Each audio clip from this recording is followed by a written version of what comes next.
Well, I hope you're ready for a good day today. A fruitful day. A day to make progress. You know, progress, though, very often, as I've learned, doesn't always look like I expect it to look. I think we all do that, don't we? We go into our day with a very clear expectation.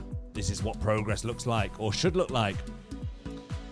But you know the amazing thing about believing that there is a God who is not only bigger than me, but has greater wisdom, knowledge, understanding, sees the end from the beginning, is that ultimately I can have a perspective on what I think is success and progress, but ultimately I only see one angle on reality. There's a God who sees the end from the beginning. There's a God who knows what he's doing.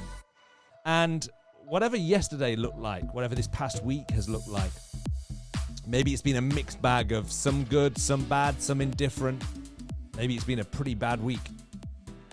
Or maybe it looks like everything is going the way you expect it to go. Whatever it's looked like, here's a principle I want to encourage you with. The Apostle Paul said in Romans 8:28, and we know that in all things God works for the good of those who love him, who have been called according to his purpose. Now that's a pretty amazing statement because there's some absolutes there. So the first thing is we know that in all things God works. All the things you've got to do today, God has already figured them out. God has already gone ahead of you.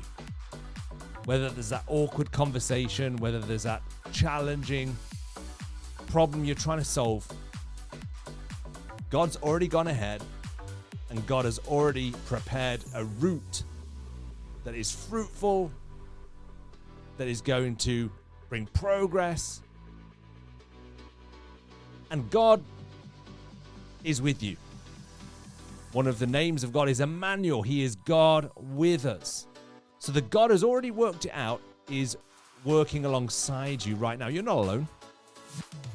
And he's working for the good of those who love him. So my question is today, do you love him? Maybe we need to make a declaration at the start of the day. God, I love you, and I know that you work all things for my good. That means that, even those moments when you're thinking, well, do you know what?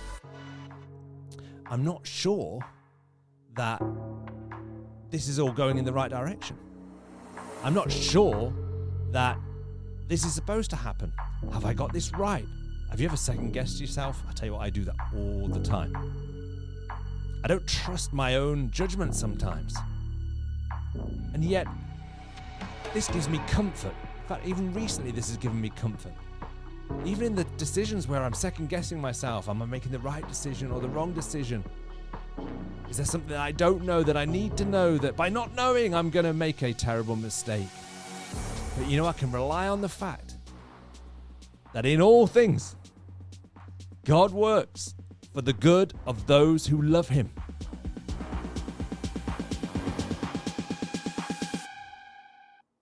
And he goes on to say, who have been called according to his purpose. Now, that's an important point.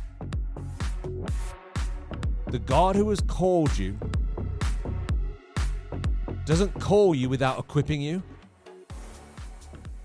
He's given you everything that you need to make great decisions, great choices today.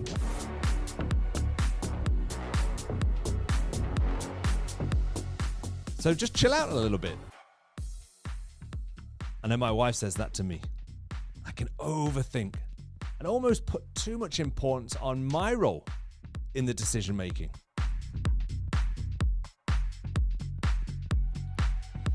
Now, of course, I'm not saying leave your brain behind. We've got to do our work. We've got to do due diligence on our choices and decision making. But sometimes, as overachievers, have that superhero syndrome that we think it all depends upon me.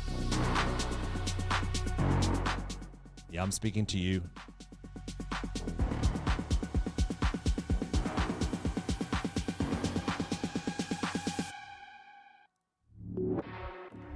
But ultimately, this is his purpose. This is his plan. He's called you. You didn't call yourself. You didn't choose you. He chose you. He called you. He's purposed you. And he's made it actually very, very simple.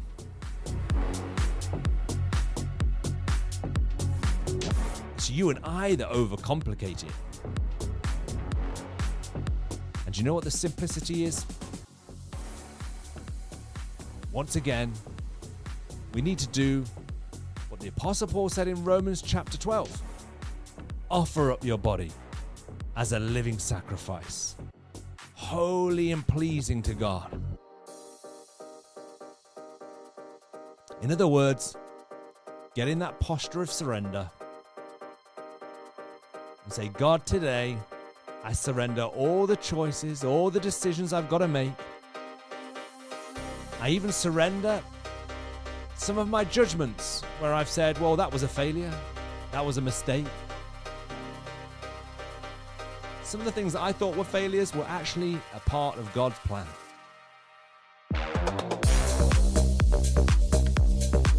That's where this verse comes in.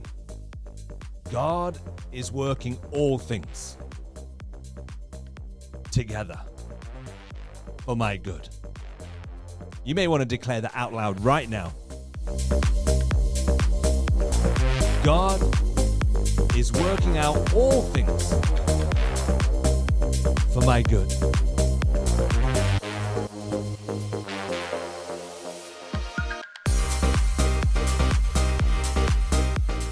Well, I want to pray.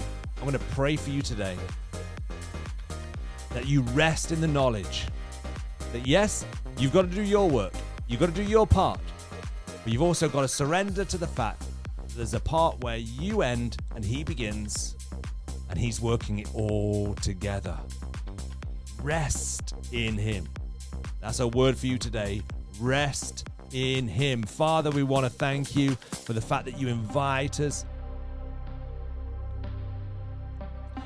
into your rest. We put ourselves in that place of surrender right now. We acknowledge that you are working all things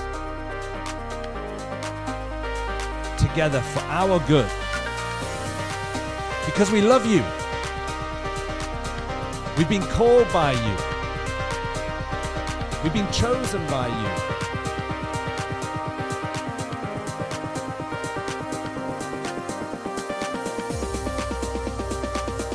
As we go into today, we make this all about you.